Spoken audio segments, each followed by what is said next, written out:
The Spoken Token is a proud member of the Pod Studio One podcast network. Hey, everybody, and welcome into the big show. I am Alex Wallace. And I'm Cythnia Wallace. And we are recording live from our back porch. And man, can I tell you, it's so exciting to be snuggled up all close to you in this microphone. Thanks. Yeah. It's not often that I get to invite my wife into the world of podcasting. She chooses to avoid having to listen to me as much as possible. It's true. But it's these opportunities where I can say, you know what? You actually have to listen to what I have to say and then respond in an appropriate and non-condemning way because people will be listening. So I'm excited about this opportunity to talk with you. Are you as excited as I am? I think that's impossible.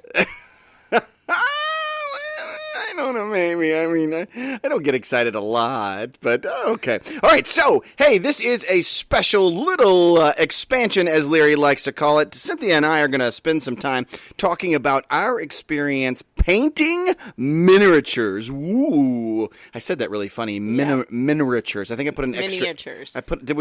Miniatures? Miniatures. Miniatures. Mm-hmm. Miniatures. Yes. Oh, man, that's... So, discuss at home. Is it miniatures, minotaurs, miniatures? Definitely not minotaurs. It'd be fun if they were minotaurs. All right, so we're going to cut to a quick break, and then Cythnia and I are going to come back here, and we're going to talk about painting small plastic pieces. Hello, everyone, and welcome to a Spoken Token expansion episode. This time, Season 7, Expansion 2. Join Alex and Cythnia Wallace as they share a facet of board gaming life that is near and dear to their experience, painting miniatures. They share their own processes for getting started, techniques, motivations, and even results. If you're interested in tips on how to get started painting your own miniatures, or just looking for inspiration to continue with your own collection, then you do not want to miss this. So, sit back, relax, put the cover on your wet palette, and turn us up as we join your hosts, Alex and Cythnia Wallace.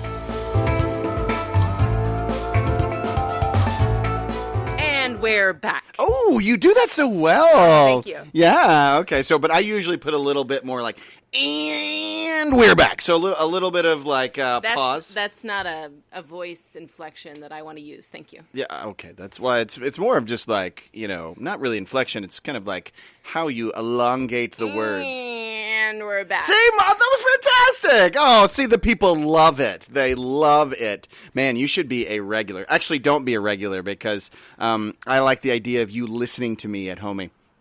Because, that's one of those things. It's like, I think it's really the only time you actually do listen to me. I listen to you all the time. Debatable. But that's neither here nor there. So, a couple of years ago, Larry and I started an ill-fated endeavor in which we said we were going to learn to paint small plastic figures. Miniatures. I can't even do it in my brain anymore. So we were going to learn to paint miniatures. Is that miniatures? That's Sure. acceptable. Okay, miniatures. I can get away with that. So we were going to learn to paint them, and of course, in great Larry and Alex fashion, we didn't do it.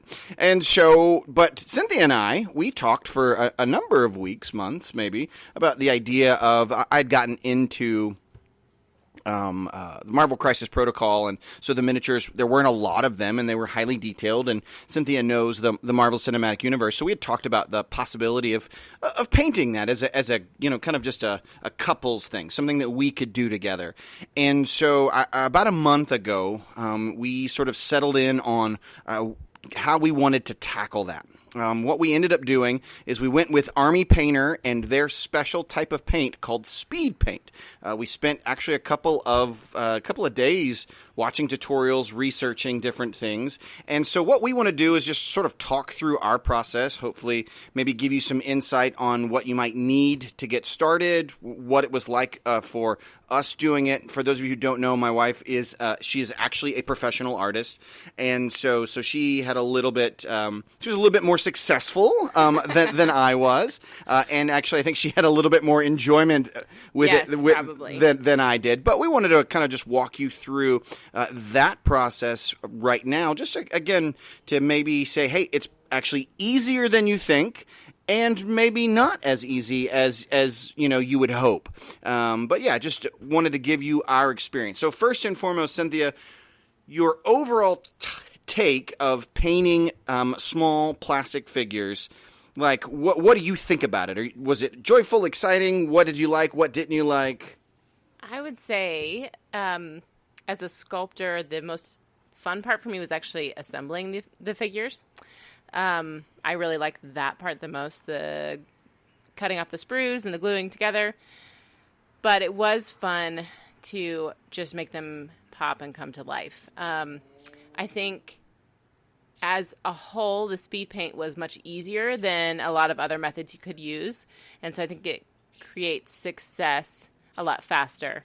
Yeah. I think if I was doing it for me, if it was my game that I cared about, I probably would spend a little bit more time with a little bit more finesse than the speed painting. But especially for someone that's wanting to do it quick, or if you don't paint for a living, then it's a great option for the beginner to intermediate. So basically what speed paint is speed paint is a highly pigmented ink, actually. Is that right? I mean, and so what you would do is that you would put a base coat on the miniature, so like some sort of primer, a gray or a white or a black, and then you would come back with the speed paint of your color that you'd want to do, and you would paint an entire area of one color that you're looking to do. And what the speed paint does, the ink sort of pools together and gives you really, really dark contrast in the recessed areas where there would be more shadow, and really bright or lighter pigment or paint in the areas where light would necessarily hit. So without having to really get in there, paint with a base color, and then come back and use like a black or for shadows or a white for highlights. The speed paint kind of does all that, the highlighting for you and the pooling for the shadows and that. So that's why it's actually called speed paint, because it takes care of a lot of the contrasting for you. I would say for someone who I honestly don't care if my miniatures are painted. I'm one of those guys. I don't mind a gray plastic army on the field because I like the sculpts, and I think that does it for me. But painting them was I enjoyed the variety that having painted figures, especially in Marvel Crisis Protocol, when you have these iconic figures with costumes and colors that you recognize. So it actually brings the presence on the board. It brings it out. It makes it more immersive as you're playing. But the process of painting, it was not difficult. It wasn't. Now, even in, I would say with the two of us, there was a noticeable difference in ability. Yes. So the one guy that I did, I was like, look what I did. And then Cythnia had painted 3 and they were immaculate compared to mine. It looked like, you still have to kind of draw within the lines. Well, I think there is a level that you will get better as you improve, as you do it, the better you'll be. We started off with a black primer, and I did that part. I have more experience with spray painting.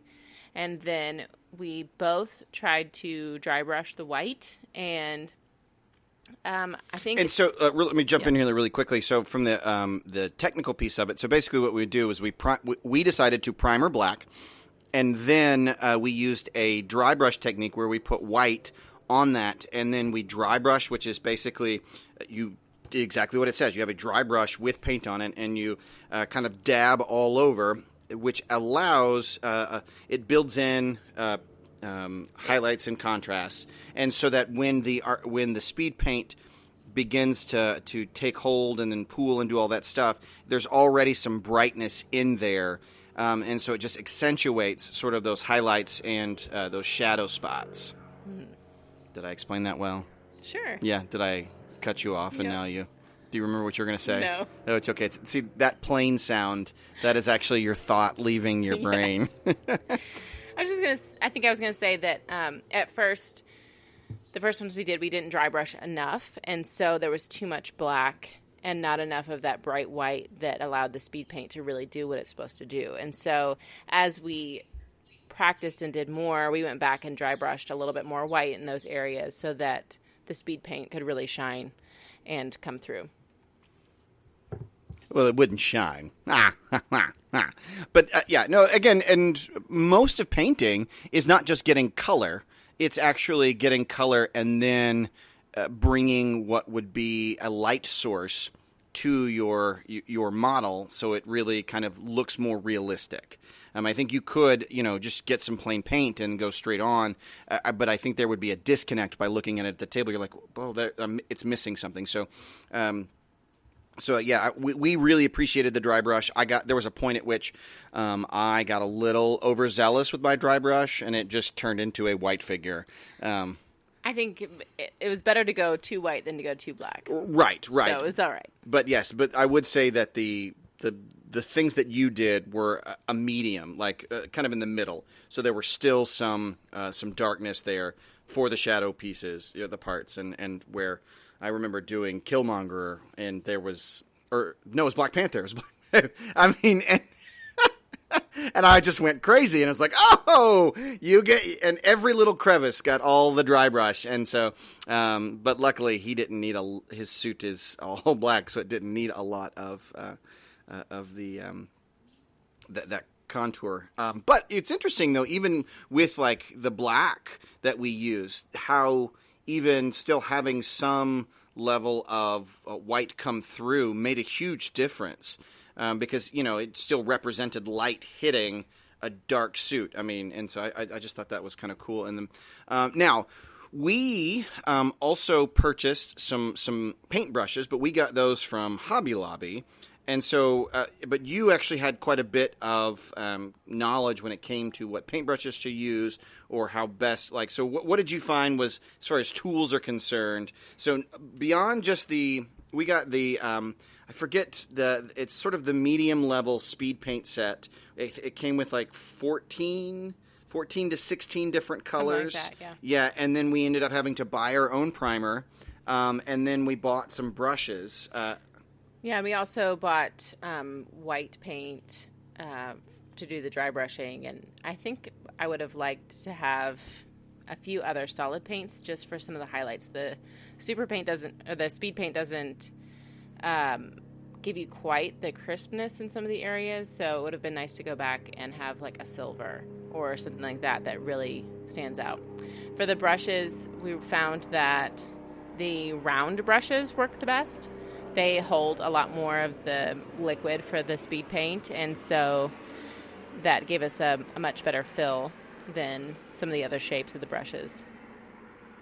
And then we also, a lot of it was just like a general acrylic paint brush set. Yes. Is that what we got? Yeah. But I think what you're really going to want to make sure you get, though, is a set that has very fine-tipped brushes. Yes. That was a huge help to us because there's a lot of very small details in most of these miniatures. And then with the dry brush, we actually used old brushes. Yeah, so the old brushes with really stiff bristles work really well. And if you don't have old brushes, any brush can really do the trick. You just need to make sure that the paint is really dry on it. So even dipping it into the paint and wiping it off a little bit on a paper towel or something like that to keep it from being too thick as it goes on. Yeah. So ultimately, as someone who doesn't necessarily have a lot of skill when it comes to artistic processes, I find that the speed paints were a great way to engage and, to add a little bit of artistic flair to my miniatures, but not really get overwhelmed with the watching tutorials and watching people, do their own highlights and shadows and different things. It was a much easier process. Now, again, mine didn't. You can. There's still a marked difference between what I had and what she had, but still, mine were completely acceptable. Well, and then we just started working as a team, and you dry brushed everything, and I finished it up for you. Yeah, and they look fantastic, and so I'm really, really pleased. I'm glad I did, and I would say it was a fun joint activity. Yeah, I think we spent a couple hours and just sitting and talking while we painted, and we came out with maybe 10 to 12 miniatures painted, which compared to a traditional method where you might get one or two in an hour, I think definitely shows that it's more speedy. Yeah. And I in games that have, like, if you're wanting to paint, like I think about my Batman, Gotham City Chronicles, and where there are like 5 or 6 of the same figure, speed paint is a fantastic opportunity to knock out, all 5 of them, because you're going to do them consistently, quickly, because you would just, all right, I have this color, now I'm going to do it on this spot, and then so you would just do that, times 5 on, on each of those miniatures. So, so it's a great product. I think that there are, a lot of different versions of the speed paint, but like I said, we use the Army Painter speed paint. And they actually I just saw they came out with a whole new line, even like an upgraded formula, and they have they have metallics in there and stuff. That was one of the drawbacks that we kind of ran into, was with even at the mid grade. I mean, it was not cheap. So I think for the 14, I got them on sale, or maybe it was 20 or something. I got them on sale, and it was still around $65 for that set. And then you get all the equipment and all those kinds of things. But then, like, they have big sets of like 32 colors. I mean, and then it gets up there. But even where we were at, there were moments where we're like, man, we really wish we had, a different type of blue, or just some more variety of colors. And there's a level at 2 that sometimes the color didn't match what it said on the bottle. Yeah, it definitely takes a little bit of practice to figure out what color it's going to turn out. And some of that has to do with the base coat that you put underneath it, and then also how thickly you put it on, or if you do multiple layers. It is nice that you can mix the colors consistently, because you use a dropper system. So you can mix colors together and make sure that's consistent. But it definitely takes a little practice and some getting used to what the colors really look like on the piece. Yeah. So ultimately, I want to say that painting miniatures, especially with speed paint, is not nearly as difficult as I thought it would be, but it wasn't as easy as I would say that the advertising makes it out to be. Maybe so. Yeah, it's still some skill necessary. Yes, and I think it's a skill that can come over time. It wasn't incredibly frustrating. It was easy, but I still didn't get the greatest product for my own engagement. Now, of course, Cythnia, her product came out. They looked fantastic. I think one of my favorites is she did Bullseye, and it's a simple design, but just kind of the way there's a lot of little detail in some of it, and just it was really, really exciting. So that's what we have to say about painting. I'd like to encourage you to give it a try. Especially, like, speed paint is an easy way to get into the idea. The investment is a little bit on the front end, but I do think it would be something that's worth your while, especially if you have a lot of, like, if you have to do big groups of things that are all similar. So, I'm thinking, like I said, Batman, Gotham City Chronicles, or, like a Warhammer army, or Zombicide, or something that has a lot of the same sculpts. This is a really easy way to paint a lot fairly quickly. So ultimately, Cythnia, do you have anything else you want to add, or that we haven't covered or said? No, we got it. Oh man, all right. So, well, this is, like I said, just a little bit of an expansion. Larry and I will be back very soon with a full-on episode talking about a lot of great things. We finally got a copy of Heat, and we played through that. We had a lot of other things, played through Earth, so many other things to talk about. So I can't wait to see you guys again. So for the Spoken Token, I am Alex Wallace. And I'm Cythnia Wallace. And for Larry, we want to say keep playing and keep communicating.